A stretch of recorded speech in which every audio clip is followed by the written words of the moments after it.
Let's talk about how the level of blonde hair depth affects the choice of toning dye.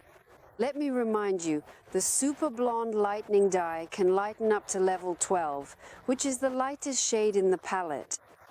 Powder lightens even more, and the depth of tone level after using lightening powder is higher. That's about level 14, 16, or even 18. Of course, many people argue with me about this system, saying it's abnormal, it's wrong, it doesn't exist. But guys, please tell me, why then, when you have well pre-lightened hair, do you sometimes get a greenish tint or the hair darkens after toning?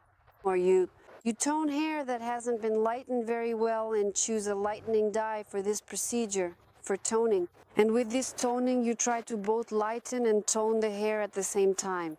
And I'll tell you why. It's because you ignore the numerical designation of the depth of tone level for lightened and bleached hair, the depth of tone level for blonde hair. And what you use to tone depends on that. But let's figure out where the greenish tint comes from. Let's recall the rules for using dye when darkening hair. If you're coloring hair more than 2 levels darker, you need pigments for pre-pigmentation, meaning warm pigments. If you don't intentionally add them to the color mixture, the hair draws these warm pigments out of the dye. As a result, you end up with a greenish or bluish tint and darkening. Why?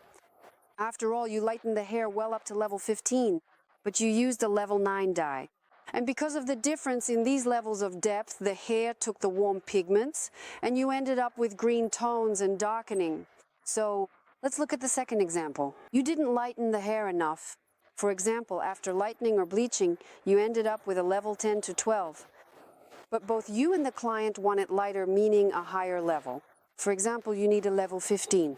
In that case, you inevitably have to use a lightening dye, even if you soften it with some modifiers and use a low percentage developer. But at the same time, the hair is exposed to an alkaline effect twice, once during lightening and again during toning. But in reality, you should have initially brought the hair to the intended level +1, that is 1 level lighter than what you actually want, and then work with a gentle dye that contains a small amount of pigment, using a low volume developer. If the brand you work with doesn't have a clear toning dye specifically for toning lightened or bleached hair, get one from another brand. After all, trying to create a transparent light dye from a dense covering level 9 or 8 color is a thankless task. You will never achieve it.